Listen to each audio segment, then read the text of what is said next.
바오로 사도의 그 생애를 쭉 살펴보면 우리 신앙인들의 생애를 떠올릴 수밖에 없는 것 같아요.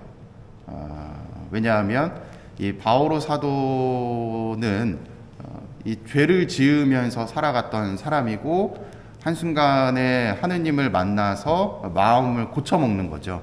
회개를 한 거죠. 그걸 통해서 누구보다도 열성적으로 그리스도인이 되었던 인물, 그리고 그 그리스도인의 모범이 되었던 인물이기 때문에 오늘 이 사도 바오로의 회심 추기를 지내고 있는 것이 아닌가 생각이 듭니다. 오늘 이 사도행전의 말씀을 쭉 살펴보면 어떤 생각이 드냐면, 우리 그 개신교에 가면은 그 간증하는 거 아시나요? 신앙 체험을 나누는 거, 그러한 모습인 것 같아요. 표현상으로는 사도행전에 바오로 사도가 쭉 나오지만 조금 더 감정을 섞어서 읽어보면 이런 느낌인 거죠. 저는 유다 사람입니다. 킬리키아 타르수스에서 태어났지만, 이 얘기 뭐냐면 이방인이란 얘기죠. 저기 그 이스라엘 땅 혹시 머릿속에 이렇게 지도 떠오르세요? 이 터키 쪽을 이야기를 하는데, 이스라엘에서 쭉 위로 올라가서 바다를 끼고서 이렇게 한 바퀴 이렇게 돌기 전에 있는 데가 타르수스예요. 굉장히 먼 데입니다. 터키 쪽이에요. 거기에서 태어났지만 예루살렘에서 자랐다라는 이야기죠. 이미 태어날 때부터 이방인이란 얘기예요. 바오로 사도의 출신 성분을 밝히고 있는 겁니다. 그러한 사람인데 예루살렘에서 자랐고, 또 이 가말리엘 문화에서 조상전례의 엄격한 율법에 따라서 교육을 받았대요. 이 가말리엘이라고 하는 사람은 이 바리사이 중에서 가장 존경받고 인정받는 사람이었어요. 그 사람의 문화였다라는 이야기는 바오로 사도가 그만큼 고등교육을 받고 믿을 만한 유다인이다라는 것을 밝히고 있는 거죠. 실제로 바오로 사도는 다마스쿠스로 떠나면서도 그 나이 때 가장 훌륭한 바리사이다 인정을 받아서 이 칙령을 받고 그리스도인들을 이제 죽이기 위해서 길을 떠났던 인물입니다. 그만큼 이방인이지만 누구보다도 유다인이면서 바리사이였던 인물이라는 것을 드러내는 거예요. 저는 그런 사람입니다 라고 드러내는 거죠. 그러면서 무슨 얘기를 또 하냐면, 나도 하느님을 열성으로 섬기는 사람이었습니다. 저도 여러분들이랑 똑같았습니다. 라는 이야기를 합니다. 그러면서 이제 다마스쿠스로 이제 떠나는 그러한 여정에 관련된 내용들을 쭉 설명을 하는데, 그곳에서 이제 하나의 체험을 하게 되죠.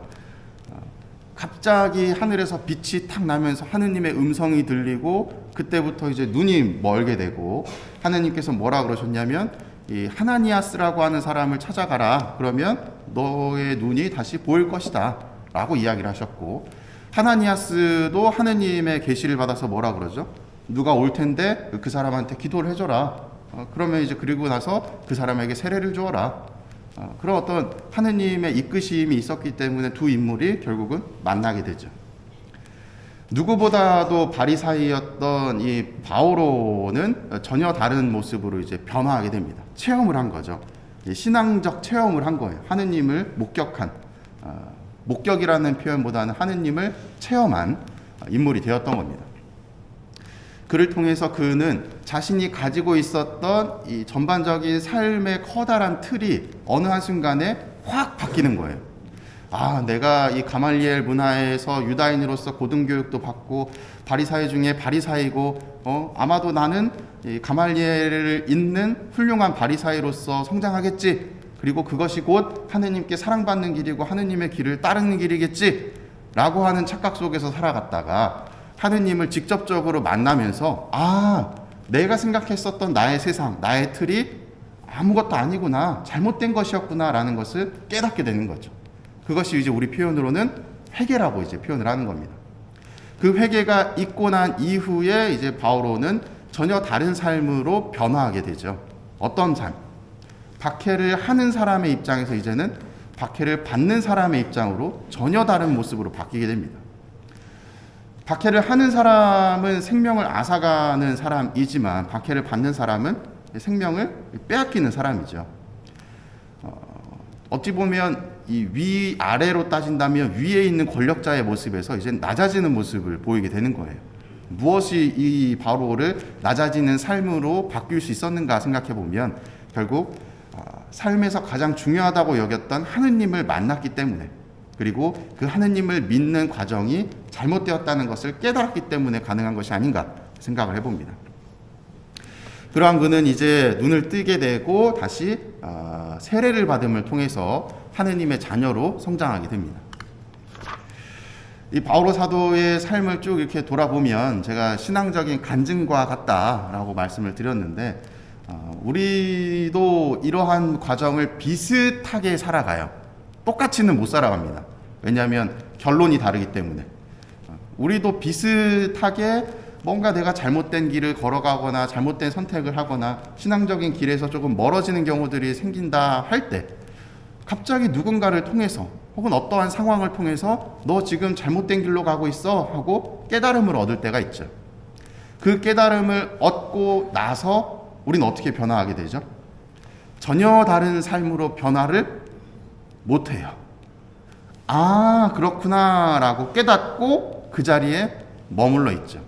그것이 이 바오로가 회심하고 나서 하느님께 사랑받은 것, 그리고 우리가 하느님의 이끄심을 체험했지만 거기서 변화되지 못하는 가장 커다란 차이점이 이 부분에 있는 것 같습니다. 바오로 사도는 그 회심적인 체험을 통해서 회심을 했고 자신의 이제 삶 전체를 하느님께 봉헌하는 모습으로 변화되었지만 우리는 그러한 삶을 보이고 있지 못하죠. 왜 그런가 생각을 해보면 우리는 하느님을 쥐고 있는 것이 아니라 다른 무언가를 쥐고자 하는 마음이 있기 때문에 그런 것 같습니다. 분명히 이것이 옳은 것인 줄 알고 이 길로 나아가야 되는 것을 알지만 이걸 쉽사리 놓질 못하는 거예요. 이걸 놓아야지만 하느님께로 나아갈 수 있는데 놓는 순간에 내 삶이 무너진다고 생각하기 때문에 쉽게 놓질 못하는 거죠. 저는 여러분들에게 그것을 놓으시라는 얘기는 드리지 못할 것 같아요.